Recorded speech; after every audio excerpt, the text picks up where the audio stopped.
Remember words by reading essays. The Perils of Knuckle Cracking. Good morning. Today, we're going to study the essay The Perils of Knuckle Cracking. Please listen carefully as I read the entire text once, so you can get a general understanding of the content and its overall tone. In recent years, there's been a spate of young people who treat cracking their knuckles as leisure, almost like a quirky pastime. To them, the sound of joints popping is a kind of catnip, amusing and addictive. They scoot into classrooms or gatherings and, without hesitation, flex their fingers until the noise becomes a familiar vignette in daily life. What appears playful, however, may portend an acute danger. Medical professionals grow almost livid when dismissive attitudes trivialize the risks. They insist that repeated knuckle cracking is not just a noisy quirk, but a habit that can, in extreme cases, lead to irregular heart rhythms and even sudden cardiac arrest. To assume otherwise is to reason preposterously, relying on threadbare excuses instead of evidence. Part of the problem lies in the mishmash of misinformation surrounding the habit. Some claim it merely irritates others. Others shrug it off as a harmless tic. But such views diminish the seriousness of what is at stake, life itself. The truth may feel alien to those who see cracking as innocent fun, yet it is undeniable. Psychologists add another layer. The habit often begins as a nervous tic during adolescence, when you seek outlets for tension. Instead of turning to healthier hobbies, some grow adamant, refusing to change even when warned. What starts as a smidgen of relief risks spiraling into a destructive routine. Education is key. Parents and teachers must not address the matter primly, as if embarrassed to talk about it, but directly, presenting an unvarnished expression of truth. Your body is not a toy. They should encourage alternatives, exercise, stretching, or even creative tasks that provide a buoyant and healthier release. Better to invest in meaningful pursuits than to waste time in a habit that could prove a two-edged sword. In essence, knuckle cracking is no smash hit of youth culture, but a silent threat. To glamorize it is abject folly. To ignore it is reckless. By teaching the young that a fall into the pit can yield a gain in your wit, society can prevent this bad habit from metastasizing into tragedy. Now, let's listen to the text again. This time, I will pause along the way to explain some key vocabulary and useful phrases that are essential for understanding the passage more deeply. In recent years, there's been a spate of young people who treat cracking their knuckles as leisure, almost like a quirky pastime. The phrase a spate of means a large number of things happening in a short period of time. In the text, a spate of young people suggests that many youths have recently started this habit. Is it similar to a lot of? Not exactly. A lot of is general, but a spate of emphasizes a sudden increase. Can it be used for negative things only? Often, yes, like a spate of crimes, but it can be neutral depending on context. To them, the sound of joints popping is a kind of catnip, amusing and addictive. In this passage, catnip is used metaphorically. Literally, catnip is a plant that makes cats excited and playful. Here, it means something that is highly appealing or irresistibly attractive to people. In this case, the popping sound of knuckles. So it doesn't actually mean the plant here. Exactly. It's a figurative use, comparing people's enjoyment to how cats react to catnip. Can we use it for anything people really like? Yes, especially when something strongly attracts or excites a particular group. They scoot into classrooms or gatherings and, without hesitation, flex their fingers until the noise becomes a familiar vignette in daily life. What appears playful, however, may portend an acute danger. The verb pretend means to signal or warn that something is likely to happen, often something serious. In the text, It suggests the habit may indicate future danger. The adjective acute means severe or intense, usually describing something that develops quickly, like an acute problem or pain. Is portend always negative? Most of the time, yes. It usually refers to something bad or serious coming. Does acute only describe physical pain? Not only, it can describe anything intense, such as an acute crisis or acute awareness. Medical professionals grow almost livid. The word livid means extremely angry, almost to the point of losing control. In the text, it describes how medical professionals feel when people dismiss the risks. They are not just annoyed, but very upset. Does livid only mean angry? Mostly yes, though it can also describe a bluish color. But that meaning is rare in everyday use. Is it stronger than angry? Yes, much stronger. It suggests intense, visible anger. When dismissive attitudes trivialize the risks. The word dismissive describes an attitude where someone treats something as unimportant or not worth attention. In the text, dismissive attitudes means people are ignoring or downplaying the risks. Is it like saying something doesn't matter? Exactly. It shows a lack of concern or respect for the issue. Can it describe a person? Yes. You can say someone is dismissive if they often ignore others' ideas or concerns. They insist that repeated knuckle cracking is not just a noisy quirk, but a habit that can, in extreme cases, lead to irregular heart rhythms and even sudden cardiac arrest. To assume otherwise is to reason preposterously. The adverb preposterously means in a completely unreasonable or absurd way. In the text, it suggests that believing there is no risk at all is not just wrong, but almost ridiculous. Is it stronger than wrong? Yes, much stronger. It implies something is so unreasonable that it doesn't make sense. Can it describe actions too? Absolutely. You can say someone acted preposterously if their behavior was absurd or illogical. Relying on threadbare excuses instead of evidence. The word threadbare originally means worn out, with threads showing through old fabric. In the text, it's used figuratively to describe excuses that are weak, overused, and no longer convincing.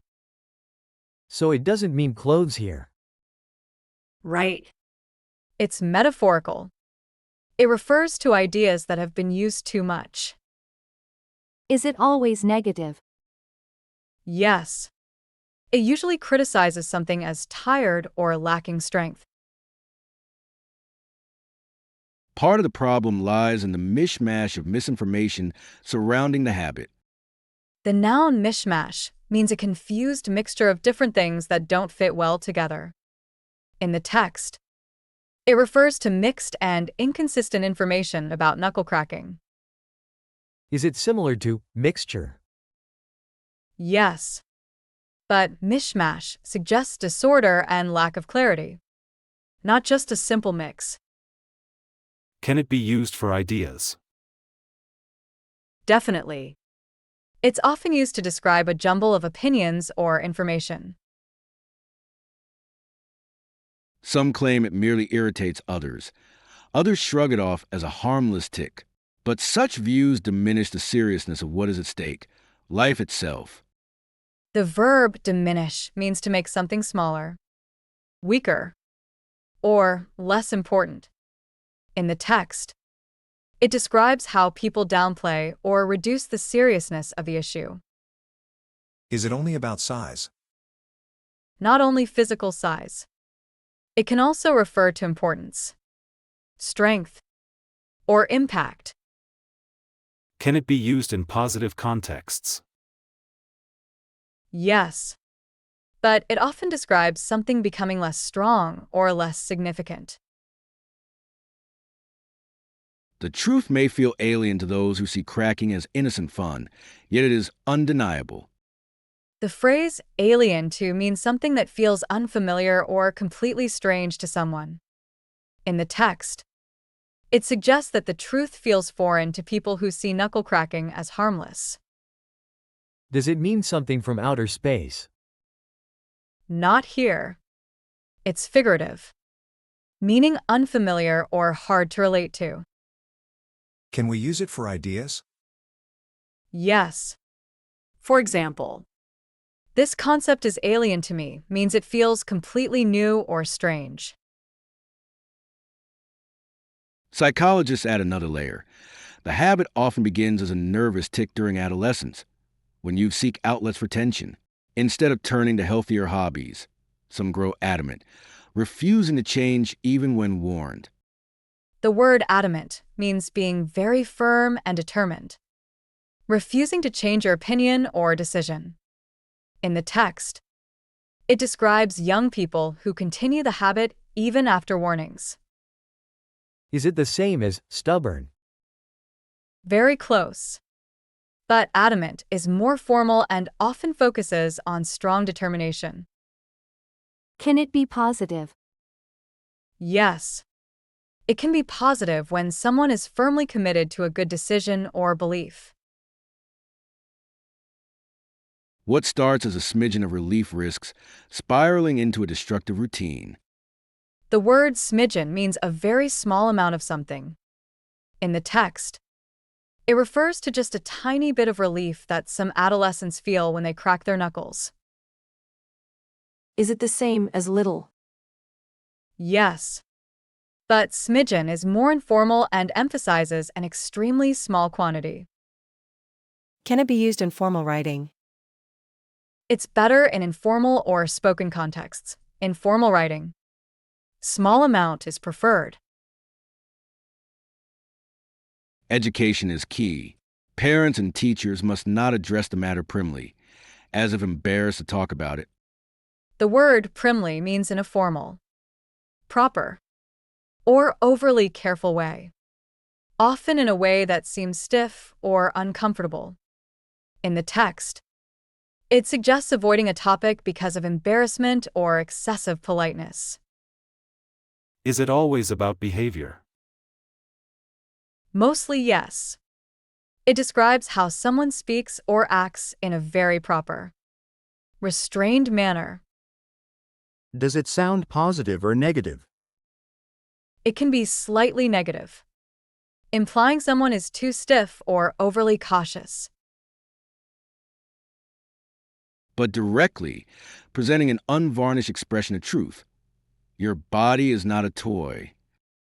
The phrase, an unvarnished expression of, means a direct and honest way of saying something, without softening or hiding the truth. In the text, it suggests speaking plainly about the reality of the habit. Does unvarnished relate to paint? Yes. Literally, it means not polished or coated. But here it's metaphorical for honesty. So it means very direct speech. Exactly. It emphasizes truth without decoration or sugarcoating. They should encourage alternatives, exercise, stretching, or even creative tasks that provide a buoyant and healthier release. The word buoyant means cheerful, lively, or emotionally uplifted. In the text, it describes a positive and healthy sense of energy or release, suggesting something that lifts a person's mood. Does it only describe feelings? Not only feelings, it can also describe physical objects that float easily, like a buoyant ball in water. Is it always positive? Usually, yes. It conveys lightness, optimism, or emotional uplift. Better to invest in meaningful pursuits than to waste time in a habit that could prove a two-edged sword. The phrase a two-edged sword means something that has both advantages and disadvantages at the same time. In the text, it suggests that a habit may feel helpful but also carry hidden risks. Is it a real sword? No. It's a metaphor. It describes situations, not objects. Can it be used in everyday life? Yes. For example, technology can be a two-edged sword. It helps us but also creates problems. In essence, knuckle cracking is no smash hit of youth culture, but a silent threat. The phrase smash hit means something that is extremely successful and very popular. In the text, it is used ironically to say knuckle cracking is not a celebrated trend among youth. Is it only used for movies or music? Commonly, yes. But it can describe anything that becomes very successful or widely liked. Why is it used negatively here? Because the writer is being sarcastic, showing that the habit is not actually something admirable. To glamorize it is abject folly. To ignore it is reckless. By teaching the young that a fall into the pit can yield a gain in your wit, society can prevent this bad habit from metastasizing into tragedy.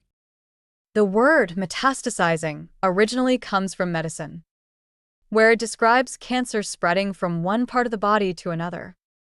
In the text, it is used metaphorically to show a bad habit spreading and becoming more serious over time. So it doesn't always mean illness. Correct. It can be used figuratively to describe negative things spreading, like problems or behaviors. Is it always negative? Yes. It usually implies something harmful growing uncontrollably.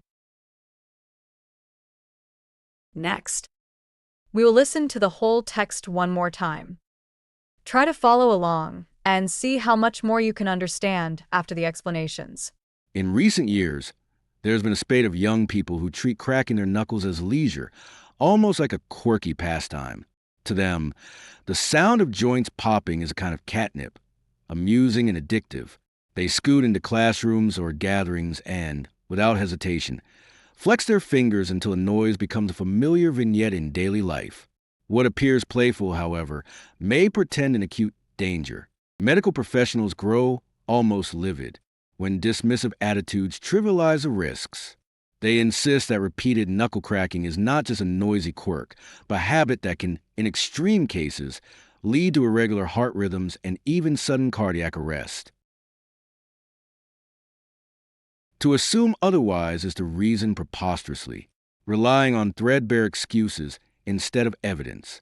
Part of the problem lies in the mishmash of misinformation surrounding the habit. Some claim it merely irritates others. Others shrug it off as a harmless tic. But such views diminish the seriousness of what is at stake, life itself. The truth may feel alien to those who see cracking as innocent fun, yet it is undeniable. Psychologists add another layer. The habit often begins as a nervous tic during adolescence, when you seek outlets for tension. Instead of turning to healthier hobbies, some grow adamant, refusing to change even when warned. What starts as a smidgen of relief risks spiraling into a destructive routine. Education is key. Parents and teachers must not address the matter primly, as if embarrassed to talk about it, but directly, presenting an unvarnished expression of truth.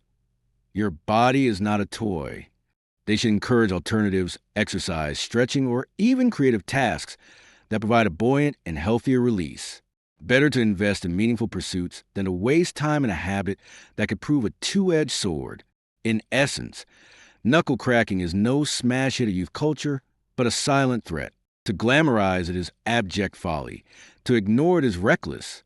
By teaching the young that a fall into the pit can yield a gain in your wit, society can prevent this bad habit from metastasizing into tragedy. That brings us to the end of today's lesson.